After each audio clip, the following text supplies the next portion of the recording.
Yes, good morning, my people. Thank you again. It's another beautiful morning that the Lord has given us. We are grateful and also we are thankful for that because it ain't a normal thing. So, today I just want us to talk about giving up, losing hope in life.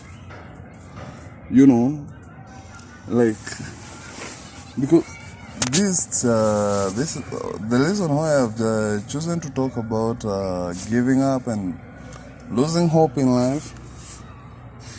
It is because it happened to me when I was very young. I lost hope when I was very young, very young.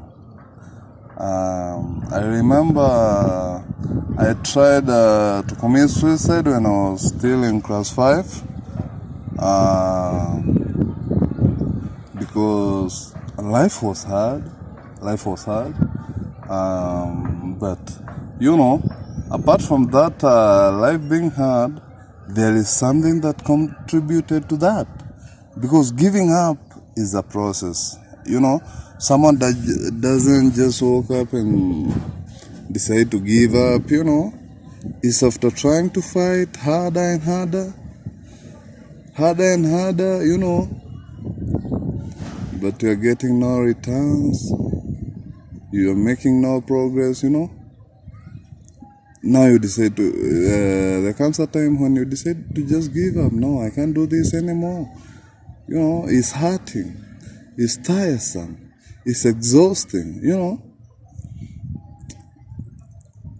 So, for me, life was not that easy. And if I say life was not that easy, it wasn't. Because, first thing,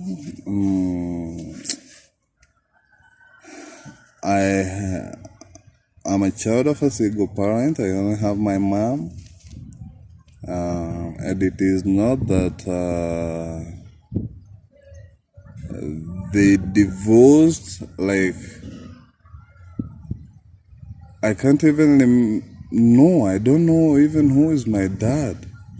But I have never been eager to know because I don't want to take to my mama somewhere. Like, I don't want to remind her the past, what she went through. So I just decide, let's just stay cool. I just decide, let me just stay with the feeling. Okay. Sometimes I really wish, at least, if I had a dad, even if she could not been providing for anything, just the father figure in me could be very grateful to me, because you can't imagine 80% of the children I started schooling with back in the village, 98% of them, they had dad, they had a good life. But for me, on the other hand, the case for me was different. I never had a dad. I never had a father figure in the family.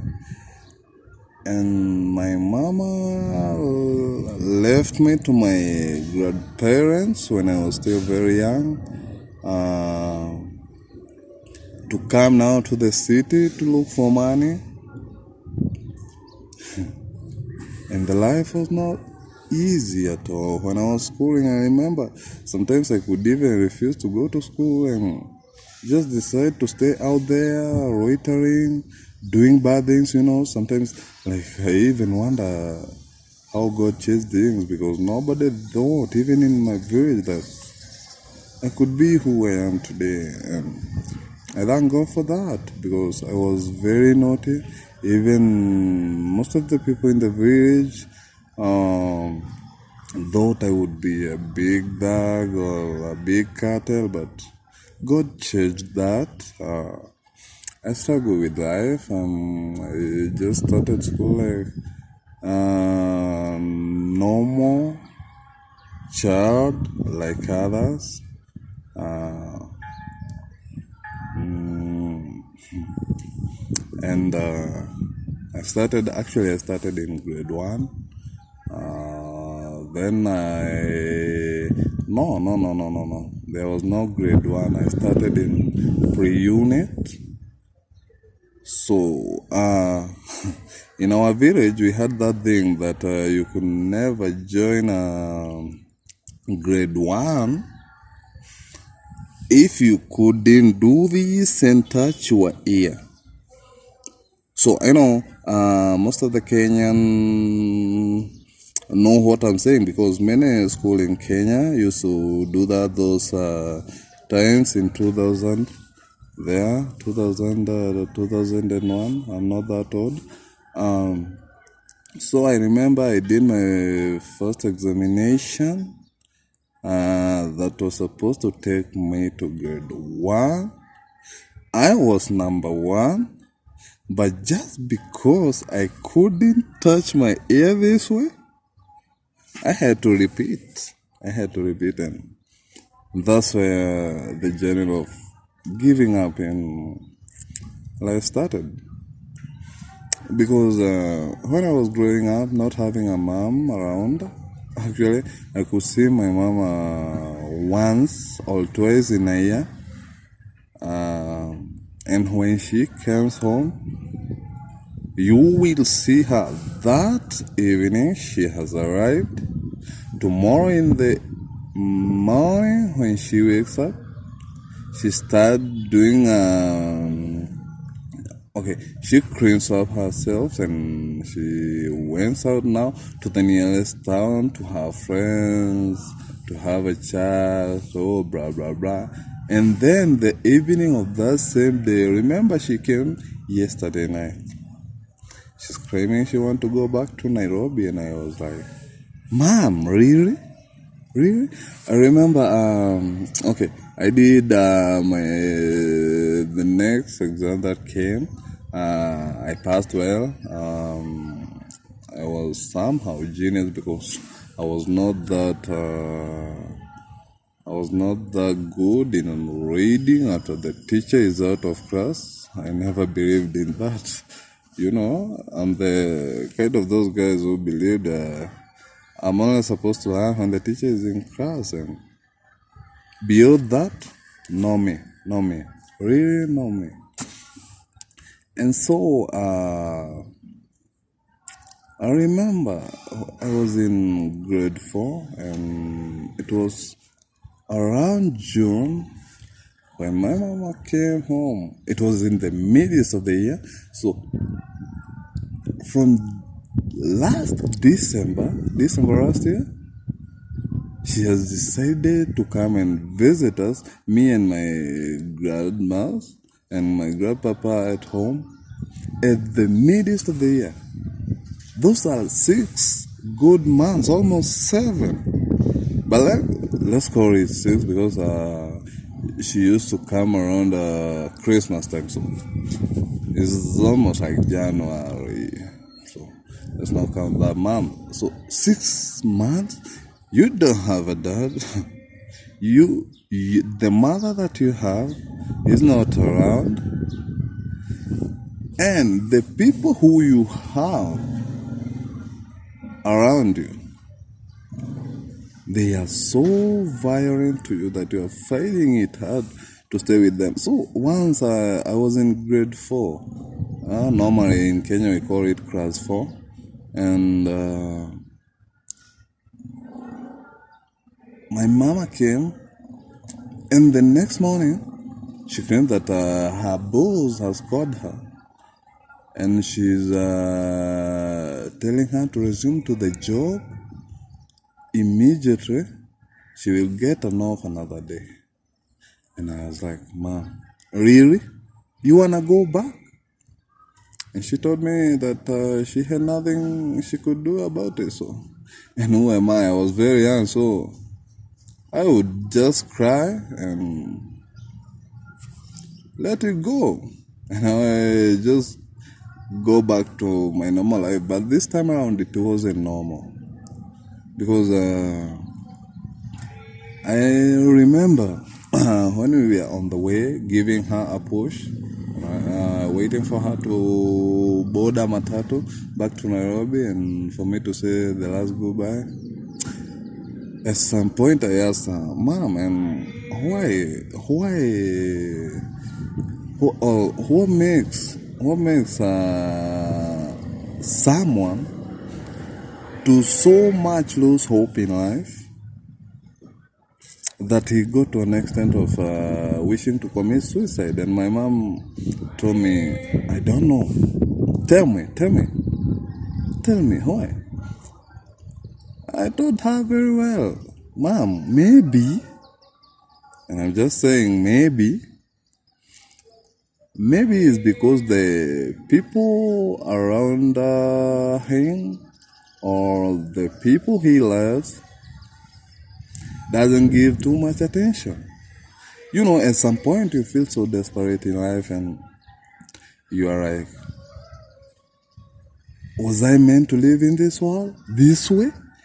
Other kids are saying a normal life, a good life, you know.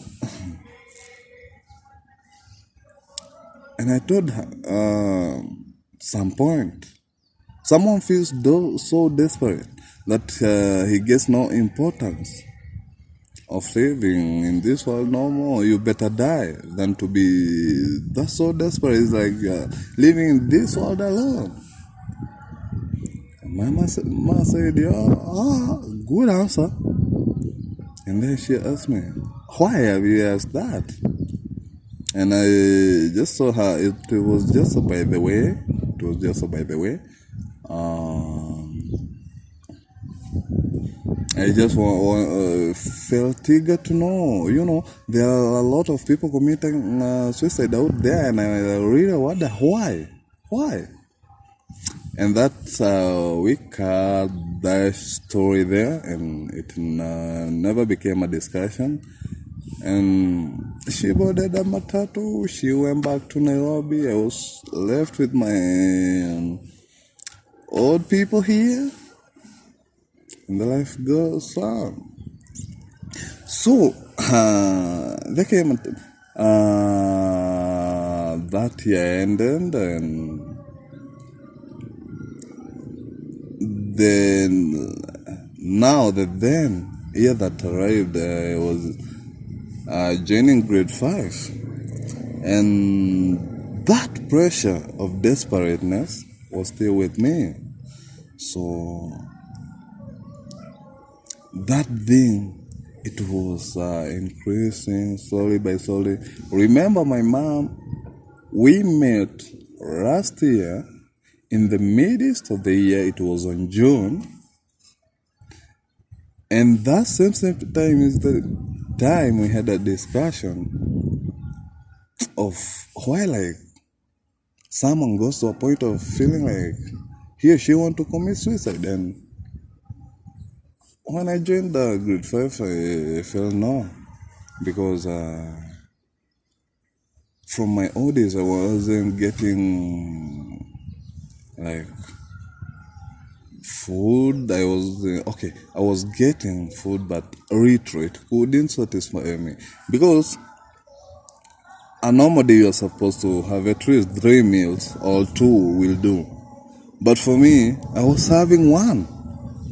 I'm schooling, and again, I am supposed to do some chaos when I come back from school. But when you're coming back from school, you won't find any food. And mind you, I never went with any food in the school. I never even had a breakfast when I was coming out of my home to go to school. And so that pressure was unbearable. And at some point, I came to a point and decided I won't school anymore. I won't. And so